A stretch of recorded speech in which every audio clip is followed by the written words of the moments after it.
ഈ വിഷയത്തെ സംബന്ധിച്ച്, സ്ത്രീകളുടെ പള്ളിപ്രവേശത്തെ സംബന്ധിച്ച് പഠിക്കുമ്പോൾ, പരിശോധിക്കുമ്പോൾ നമുക്ക് കാണാൻ കഴിയും ഖുർആനിൽ വല്ല സൂചനയുമുണ്ടോ? ആ വിഷയത്തിൽ സ്ത്രീകൾ പള്ളിയിൽ പോകുന്നതിനെ സംബന്ധിച്ച് ഖുർആനിൽ വല്ല സൂചനയുമുണ്ടോ? മാന്യമായി നിഷ്പക്ഷമായി പരിശോധിക്കുന്ന ഏതൊരു മനുഷ്യനും കാണാം. വിശുദ്ധ ഖുർആൻ സൂറത്ത് ആൽ ഇംറാനിലെ 43-ാമത്തെ സൂക്തം. ആ സൂക്തത്തിൽ എന്താണ് അല്ലാഹു പറയുന്നത്? മറിയം അലൈഹിസ്സലാത്തു വസ്സലാമിനോടൊരു കൽപ്പനയാണ്. എന്താണ് ആ കൽപ്പനയിലുള്ളത്? യാ മറിയം ഖുനുതി ലിറബ്ബികി വസ്ജുദി വർകഈ മഅർ-റാകിഈൻ.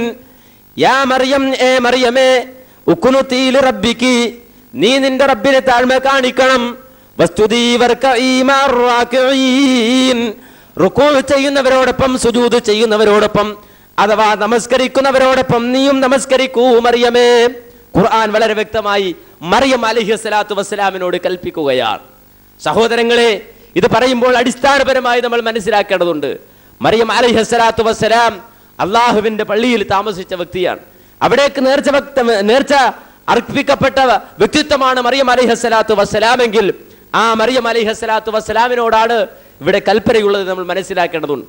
മാത്രമല്ല, ഈ ആയത്തിനെ വിശദീകരിച്ചുകൊണ്ട് പള്ളി ദർസുകളിൽ ആദരിക്കപ്പെടുന്ന കിതാബായ തഫ്സീറു ഖാസിനിൽ വളരെ വ്യക്തമായി പറഞ്ഞത് നമുക്ക് കാണാൻ കഴിയും. ഇന്നമാ ഖാല ഇർകഈ മഅർ-റാകിഈൻ വലം യകുൽ മഅർ-റാകിആത്. ഇവിടെ മറിയം അലൈഹിസ്സലാത്തു വസ്സലാമിനോട് അല്ലാഹു പറഞ്ഞത് ഇർകഈ മഅർ-റാകിഈൻ എന്നാണ്. നമസ്കരിക്കുന്ന പുരുഷന്മാരോടൊപ്പം നമസ്കരിക്കൂ മറിയമേ എന്നാണ് അല്ലാഹു കൽപ്പിച്ചത്. വലം യകുൽ മഅർ-റാകിആതി, നമസ്കരിക്കുന്ന സ്ത്രീകളോടൊപ്പം നമസ്കരിക്കൂ മറിയമേ എന്നല്ല അല്ലാഹു പറഞ്ഞത്. കാരണം റാകിഈന എന്ന മുദക്കറിന്റെ സീഗയുള്ള ആ വാചകം അതാണ് അവിടെ ഏറ്റവും അധികം യോജിച്ചത്. കാരണം ആ റാകിഈന എന്ന മുദക്കറിന്റെ സീഗയുള്ള ആ വാക്കിൽ ഫയദ്ഖുലു ഫീഹി റിജാലു വന്നിസാ, സ്ത്രീ പുരുഷന്മാരടങ്ങുന്ന ഒരു സദസ്സിനെ ഉദ്ദേശിച്ചുകൊണ്ട് ആ മുദക്കറിന്റെ സീഗയുള്ള വാക്ക് ഉപയോഗിക്കാമെന്ന് പറഞ്ഞിട്ട് തഫ്സീറു ഹാസിൻ രേഖപ്പെടുത്തിയത് കാണാം.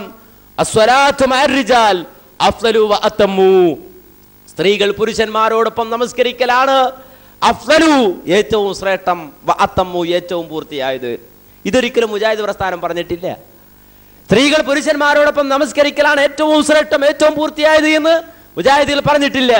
എന്നാൽ മുജാഹിദുകൾ പറയുന്നതിനേക്കാൾ ശക്തിയായ രൂപത്തിൽ ഈ ആയത്തിനെ വിശദീകരിച്ചുകൊണ്ട് തഫ്സീറു ഹാസിനിൽ പറഞ്ഞതായി നമുക്ക് കാണാൻ പറ്റും. മാത്രമല്ല, മുമ്പൊരിക്കൽ കായം കുറത്ത് വെച്ചുകൊണ്ട് ഒരു തങ്ങൾ എന്ന ഡിഗ്രി ഉള്ളതോടൊപ്പം തന്നെ സക്കാഫി ഡിഗ്രി കൂടിയുള്ള ഒരു മുസ്ലിയാരുമായി ഈ വിഷയത്തെ സംബന്ധിച്ച് നാം സംസാരിച്ചു കൊണ്ടിരിക്കുമ്പോൾ അദ്ദേഹം ഖുർആനിൽ വല്ല സൂചനയും നിങ്ങൾ പറയുന്ന ഈ വിഷയത്തിലുണ്ടോ എന്ന് ചോദിച്ചു. മറിയം അലൈഹിസ്സലാത്തു വസ്സലാമിനോടുള്ള അള്ളാഹുവിന്റെ ഈ കൽപ്പന ഞാൻ ഓതിക്കൊടുത്തു. തഫ്സീറുണ്ടോ എന്ന് ചോദിച്ചു. ആ ആയത്തിന്റെ തഫ്സീർ വായിച്ചു കൊടുത്തു. അപ്പോൾ അദ്ദേഹം പറഞ്ഞൊരു വാചകമുണ്ട്. പലപ്പോഴും മുസ്ലിയാക്കന്മാർ സാധാരണക്കാരെ തട്ടിപ്പിലാക്കുന്ന ഒരു ചോദ്യം എന്താണെന്നറിയോ?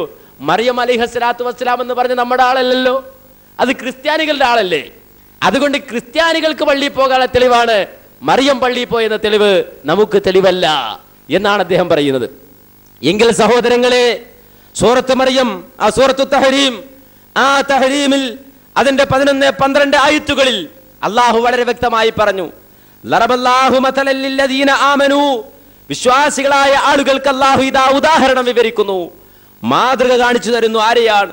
ഒന്നാമതായി ഇമ്രാത്ത ഫിറഔൻ, ഫിറഔനിന്റെ ഭാര്യയായ ആസിയയെ.